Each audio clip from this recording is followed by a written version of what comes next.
Assalamualaikum warahmatullahi wabarakatuh. Alhamdulillahirabbil alamin. Surga sampean Bu jamin.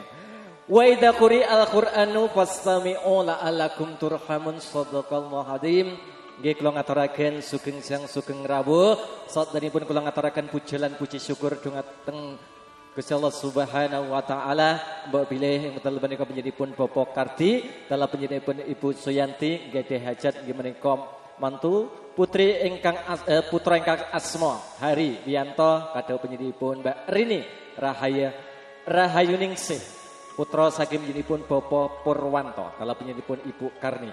Mugi-mugi pengantin kekalih dadiya keluarga ingkang sakinah mawaddah warahmah. Amin.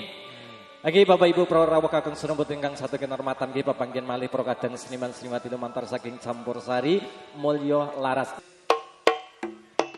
Mbak Anita tadi menjadi Mbak Fitri.